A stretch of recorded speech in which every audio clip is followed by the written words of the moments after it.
Developed by Obsidian Entertainment and published by Private Division in October of 2019, The Outer Worlds takes place in an alternate timeline that diverges from our own in 1901, when then-President William McKinley is not assassinated by this guy. I'm not even going to attempt to pronounce that last name because I will butcher it and insult some people. As a result, Theodore Roosevelt never becomes president, and big business trusts are never broken up, which leads to a future completely controlled by megacorporations. These megacorps have decided to extend their reach to the stars above and colonize far-off planets, and things, predictably, are not going so good. Food does not grow so well and is beginning to run out. The people in power are more concerned with saving themselves than helping the working people of the colony. Enter mad scientist Phineas Wells, who locates the presumed missing colony ship, the Hope, and is able to revive one of its members from cryosleep. Hint, hint, that's you. Known as the Stranger. Wells tasks you with collecting the necessary chemicals he needs to revive the remaining members of the Hope, with the hope that the brightest minds that were sent from Earth are able to solve the ongoing food shortage crisis. As the Stranger, you will explore strange new worlds, seek out new life and new civilization. You will boldly go where no man has... Oh, wait, never mind. Wrong sci-fi franchise.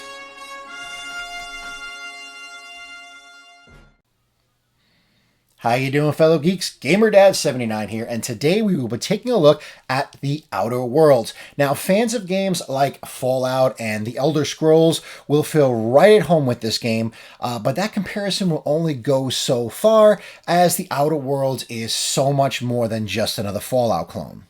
The Outer Worlds took that Fallout Elder Scrolls formula, polished it up real nice, and injected a much-needed dose of personality to the genre. Now, I played this game on what is, hands down, the best deal in gaming today, Xbox Games Pass on PC. Phil, I'm still waiting for that sponsorship. So keep that in mind as we go through this review. That is the review that I'm doing, the PC version of this game. So join me as we dive headfirst into just what makes The Outer Worlds so special, and what do I think the game can improve on its inevitable sequel. Let's check it out. The first thing you do in Outer Worlds is, predictably, create a character. And there's a wide variety of skills and abilities that you can use to customize the kind of character that you want to play. Do you want to be able to talk yourself out of most encounters?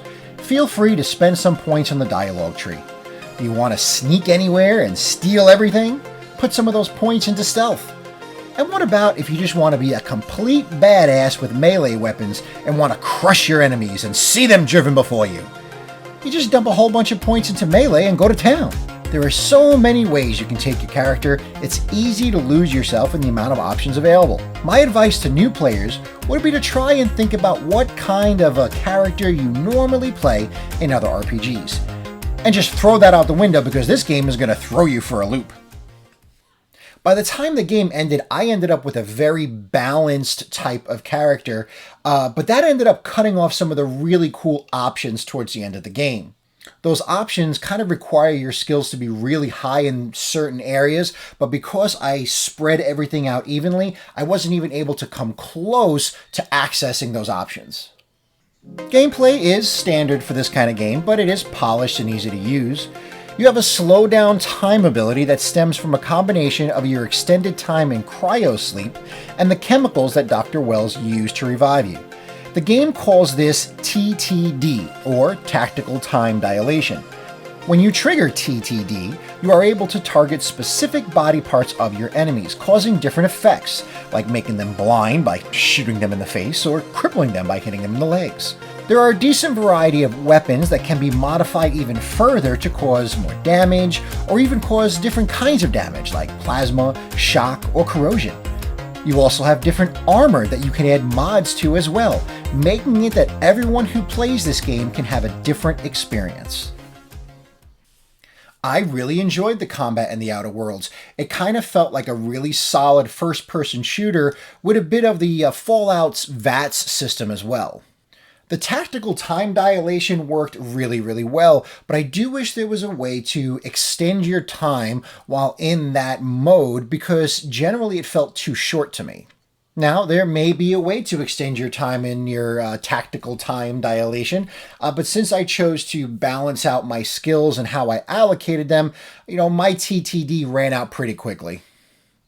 Like any good RPG, you gain several companions that join you on your journey, and Outer Worlds lets you take any combination of two with you as you travel off your ship, known as the Unreliable. The companions are extremely varied, and each one has a quest line of their own that you can choose to follow or not. One of the first companions you come across, the mechanic Parvati, is asexual, something I have never come across in a video game before. If you are unfamiliar with the term, it means someone who has no interest in a sexual relationship with someone else, only an emotional one. She falls for another engineer you come across, and she asks you for help in impressing her on a date. You have the choice to help her, helping her a little, or not helping her at all, and your relationship with her and her ending will change based on what you do. All the companions that you come across throughout the game have side quests and quest lines that are just as interesting and unique as Parvati's. From a vicar who seeks the ultimate truth only to have his faith questioned even more, to a doctor who finds out that her parents have declared her dead only to cash in on the life insurance, each character has a ton of personality that really makes this game pop. And that is the main thing that makes the Outer Worlds stand out amongst a very crowded game market, and that's its personality. The Outer Worlds has personality in spades. The world is full of stuff that will make you go, huh? What? Did that just happen? That literally happens in the first couple of hours of the game when you find out that your closest living relative has to pay your gravesite fees. But closest living relative here means the person that you were physically closest to when you died. In this world, a person's worth is determined by their contributions to the workforce. Pretty much everyone who is not rich and powerful is deemed beneath them and only there to provide for them. The game actually has a lot of similarities to our world, like right now. We spend our entire lives working just to make it by while the rich continue to get richer and us working Joes are left to battle over the scraps. It's that relatability that makes this game so good when it comes to its world building. This isn't some post-apocalyptic world with giant mutant monsters or a fantasy world with magic and dragons. This is a world that could very well just be us with just a few small changes to the things around us. Now, not everything about the game is great. There are some annoyances. On the PC, I don't know about the other versions, but on the PC I encountered a bug that, for some reason, a year after its release is still in the game, where you cannot save unless you go in and create the save folder for yourself. It took me a long time to figure this out, going through old message boards to figure out why I couldn't save my game. I literally could not save the game. I restarted several times, and it took me going through old message boards to find out that I had to go in and create the save folder myself. Pretty damn annoying. I would also love to see more variety in the side quests that you are given, perhaps with some strong moral choices that you need to make. As it stands, most of them boil down to simple fetch quests with some interesting dialogue thrown in to flesh it out.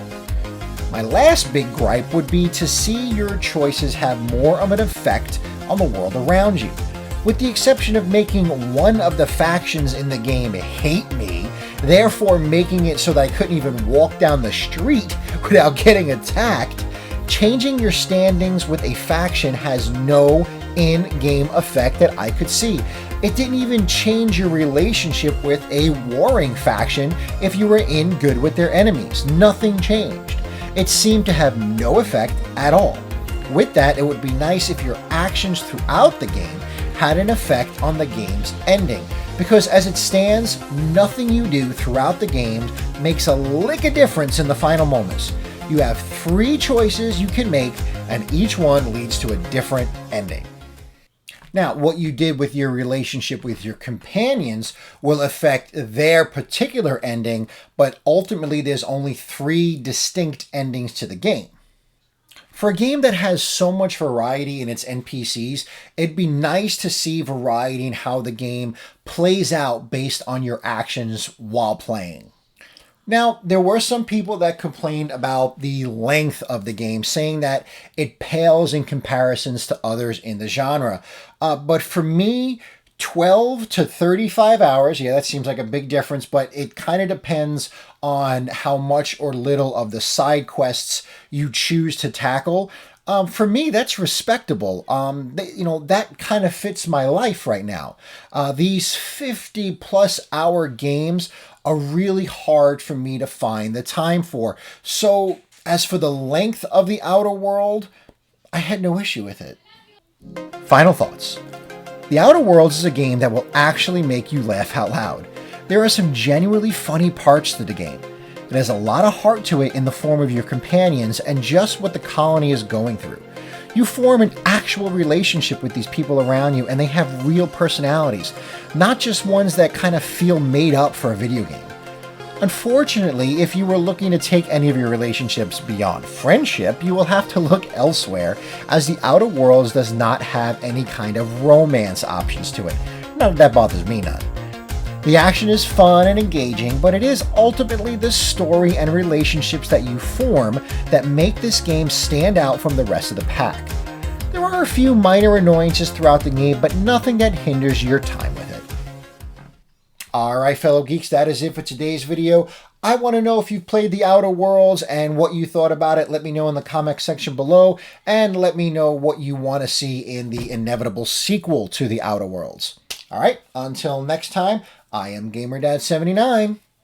Keep on geeking on.